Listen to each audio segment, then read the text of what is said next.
they announced about 2 weeks after we came into that ghetto, they announced that we have to prepare food for 3 days because they are taking us into Germany to work. So, of course, my mother baked, cooked, everything was labeled, dinner, breakfast, so on, for 3 days.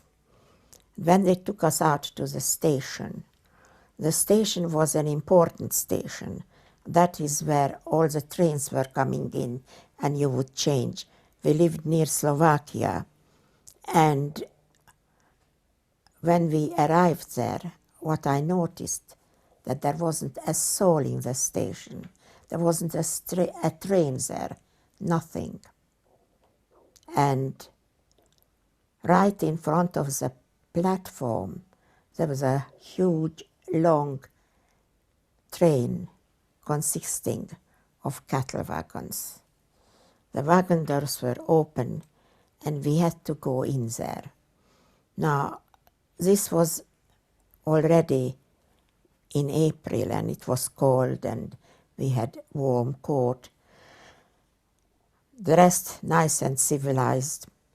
And upon entering the wagon, I noticed that the far left corner was partitioned off with blankets. And when we looked behind, there were buckets for our needs. And in the opposite corner, there were buckets with cold water for drinking. So we had to sit down on the floor and on our little baggage. We all had little cases with a set of underwear, some change of clothes. You see, we didn't know where we are going and what's going to happen. Some toiletries, and that was all. They shut the wagons, and it was a dreadful feeling. We were left in semi-darkness. The only light came through the side of the wagons where the air came in. And there was a deathly silence. You couldn't hear a baby cry. Everybody was full of foreboding, frightened. Where are they taking us? What is going to happen to us? And the train began to move, gathering speed, going very fast. And in the slits of the wagon, we could see that it's just passing by stations and didn't stop. So a couple of enterprising young men stood on each other's shoulders in order to reach those openings in the wagon to look out. And as the train passed a station and they read the names of the station, we soon realized that we are not going to Germany. They are taking us opposite directions, up through Slovakia. So they were taking us straight away to Auschwitz. And that's what they did with all the Hungarian transport. My father was very unlucky. You see, when we got into the train, they said we had to pick 10 men who will do all the things for us if we wanted to. Well, my father was one of the 10.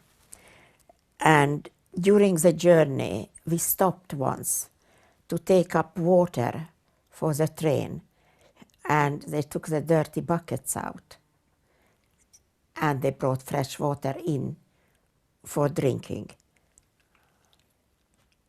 And my father, whose German was perfect, asked one of the German soldiers, "Where are they taking us? What are they doing with us?" And he didn't mince words. He told him what they're doing. And he came up with that knowledge. And he never said a word to anybody. And he sat all night, knowing that. And when I woke up in the morning, I saw that his beard, he had a little beard, and he was very, very fair. He was blonde. And on both sides, there was a white stripe. He got white that night, gray. My mother used to dole out breakfast, lunch, and so on. I can't even remember to go to the little room in that 3 days. And on the third morning, very early, it was just getting the light, I woke up. There was silence. The train didn't move. So we arrived somewhere. And we were sitting there, people woke up, right until the sun came up, probably 2-3 hours. Then they started opening the wagons. And I sat opposite the door.